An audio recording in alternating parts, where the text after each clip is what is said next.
Hello, everyone, and welcome to Tending to Change. I'm your host, Jenny Juarez. So, this week's episode is all about shadow work. And the idea of shadow work is not new, but it seems to have become increasingly popular in pop psychology over the past several years. Probably because this type of work is actually desperately needed right now. And yet, I'm not sure that enough of us really understand what it means, what it requires from us, and how not engaging with it limits us. You see, we all have a shadow side. And as the name implies, it's a part of us that is not visible. It's hidden just out of our conscious awareness, or even buried deep within our subconscious mind. Our shadow is made up of all the parts or aspects of ourselves that we have learned to reject over the years. It's the parts of us that we don't like to look at and we don't want to admit to. And because of this avoidance or rejection of these parts, it's as if we kind of voted them off of the island of me. We become fragmented. We break ourselves apart, and then we tuck these unsavory aspects of ourselves away so we can convince ourselves that they're not a part of us. But the problem with that strategy is what we resist persists. The parts of ourselves that we don't take responsibility for continue to influence our thoughts, our words, and our behaviors. And because we don't claim responsibility for them, we lose the capacity to regulate them and reduce or eliminate the potentially harmful impact that these shadows might have on ourselves or other people. So what the hell is a shadow, and how do we work with it? Well, the answer to the first question is both easy and complex. Again, our shadows are the parts of ourselves that we reject, often because they make us feel guilty or shameful. These are things like greed, jealousy, aggression, selfishness, or cruelty. These are obvious examples of aspects that we would want to hide or reject. But the shadows are not necessarily overtly harmful. It can also include aspects such as people-pleasing, codependence, self-sabotage, and passivity. Relegating parts of ourselves to the shadow is often a coping strategy in disguise. We each long for a sense of belonging and love and connection. But as children, as part of the socialization process, we're often taught how to be good or worthy or acceptable by having these experiences of belonging, love, and connection given when we behave good and withheld when we behave bad. We learn through this experience of conditional love which parts of ourselves are annoying or too much or unacceptable, and so we hide them away. And even beyond that, many of our shadow behaviors may even be the result of ideologies and cultural norms, as well as traumatic experiences that we were exposed to early on in life. Certain religions, for example, use a lot of fear and guilt as a method of controlling behavior, and that can cause us to suppress our natural, authentic way of being in the world. Even someone who tries to be super kind and generous and helpful might be doing it from a place of self-loathing or trying to be liked or receive public accolades. And these are all hallmarks of the ego. And so this is where our conversation switches to the how. How do we work with our shadow? Understanding how to do shadow work first requires an understanding of what our ego is. And I've talked about this in several of these episodes on the podcast, but I'll do a brief review here as a support. Our ego is our mental construct or the storyline of who we think we are. The ego is created and reinforced every time we identify with our thoughts or words or actions. It's the I thought that we attach to our personality and our behaviors, like I am smart, or I am lazy, or I am whatever. The ego isn't inherently bad. It's actually a necessary functional aspect of ourselves that we need in order to navigate our lives. But it can become problematic when we aren't aware of it. That's when it starts to run the show, and it makes us feel more like a victim of life rather than a participant or co-creator of life. When we're self-aware, we're identified with a higher, broader level of consciousness that is observing or witnessing the small self or the ego.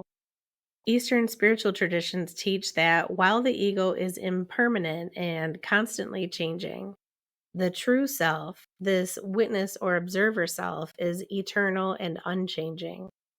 It is that which sees and experiences without making value judgments of good, bad, right, wrong.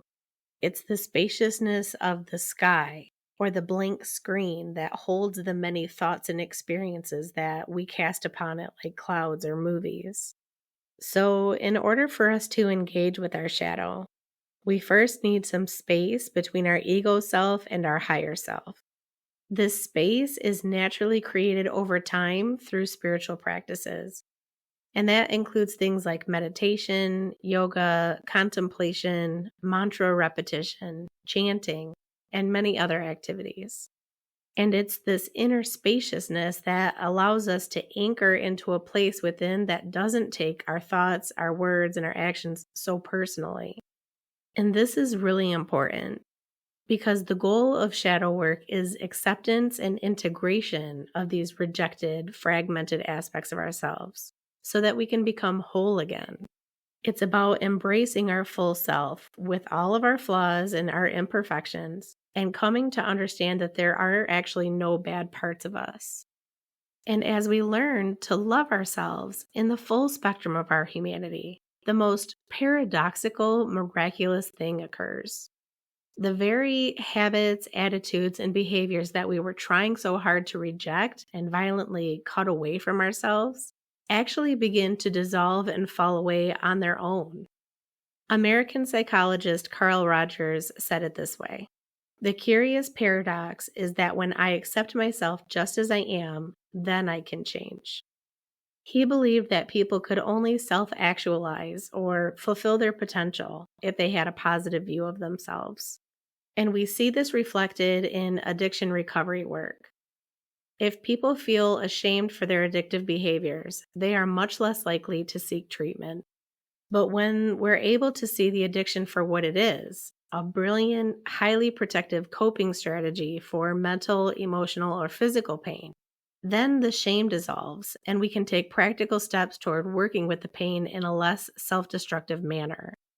So, as you're probably gathering, this is a pretty complex topic, and I think it'll naturally unfold over these next many episodes. So, I'm not going to try to get it all in one recording. But what I'd like to leave you with today is just one example of how to identify and work with shadow material before we end with a meditation practice. The first technique for identifying the shadow that I've used countless times in my own practice is noticing when I'm pointing my proverbial finger at someone else and making judgments about them. What I've often noticed is that anytime I'm pointing my finger at someone else, I'm best served by turning my pointer finger back at myself and asking whether this behavior lives in me too. Now, I want to take a moment to acknowledge that the skill of discernment, of being able to determine whether this is or is not in alignment with my values, or this is or is not true or based in reality, is an important and valuable skill.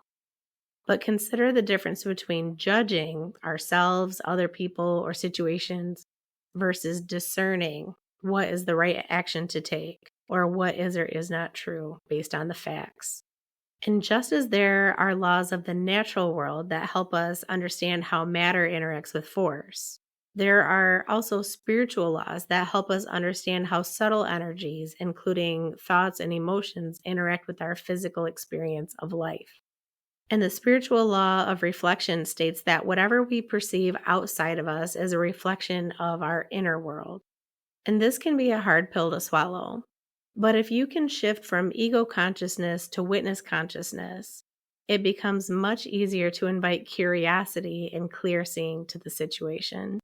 And no, I'm not suggesting that a child who is being raised in a violent environment is experiencing that because they have violence in their mind, or that people who are struggling to survive through catastrophic weather and war are experiencing that because of their internal state.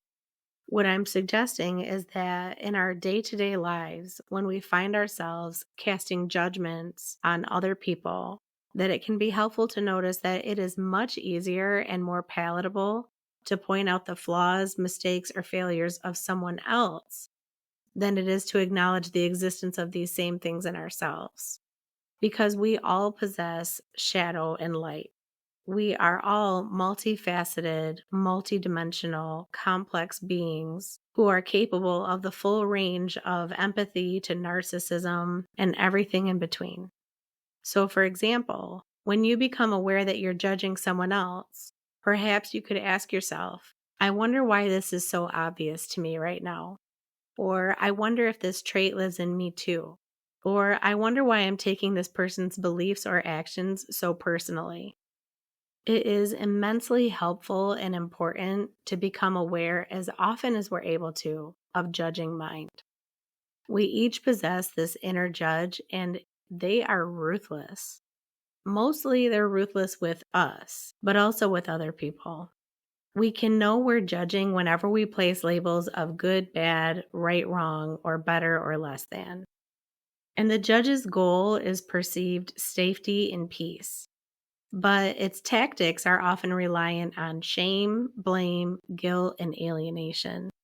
And because we now know that these tactics are the very ones that lead to the fragmentation and shadows in the first place, we can intuit that judging ourselves or other people in this way leads us to the exact opposite of our desired outcome of safety and peace. You see, our natural state is peacefulness. It is unconditional love and compassion. But this innate, authentic beingness can only arise and flow when we reclaim our wholeness. So, self love in this context is not fluffy or glamorous. It's the work of loving ourselves beyond our dual nature of good, bad, right, wrong, light, dark. It's about releasing all of the limiting thoughts and false beliefs about our lack of self worth until we become love. So let's end today with a meditation practice for judging mind. We'll begin as we always do by taking a comfortable and dignified seat. Whether seated in a chair or on a blanket or cushion on the floor, just feeling your sitting bones root down into your seat, letting your spine lengthen and elongate upward through the crown of the head. Resting your palms on the tops of your thighs, perhaps bringing the tips of your pointer fingers and thumbs together to create a circle known as Chin Mudra, and gently closing the eyes or lowering the gaze toward the space in front of you. Welcoming the breath as you'd welcome a dear friend. Gently breathing in and out the nose, one breath after another. Letting your breath find its own natural rhythm and pace. And as we rest our awareness on the sensations of the breath, moving in and out of the body, we may begin to notice thoughts arising within our minds.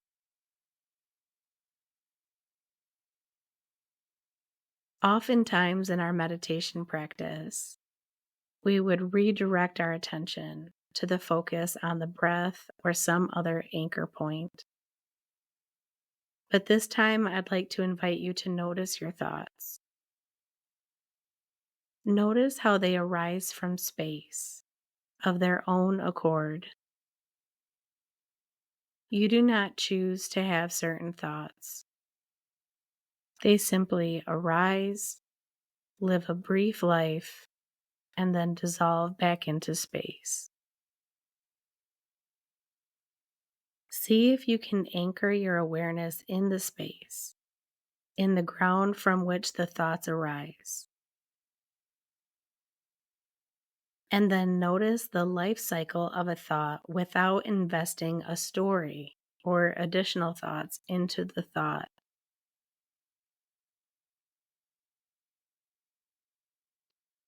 As best as you can, witness the thoughts from a space of non-judgmental awareness. allowing the thoughts to exist without placing labels upon them.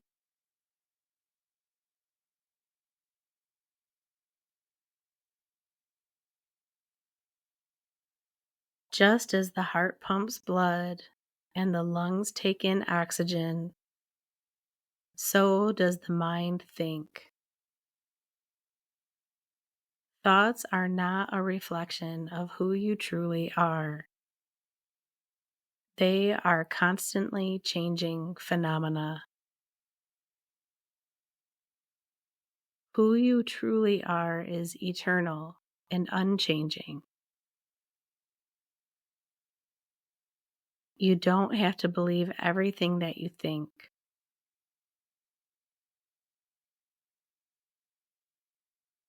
And now, using the power of your awareness, shifting your attention from your thoughts back to your breath, feeling the breath coming in through the nose, filling the body with life force, opening the channels of the body, and then feeling the breath leaving out through the nose, softening and soothing the body.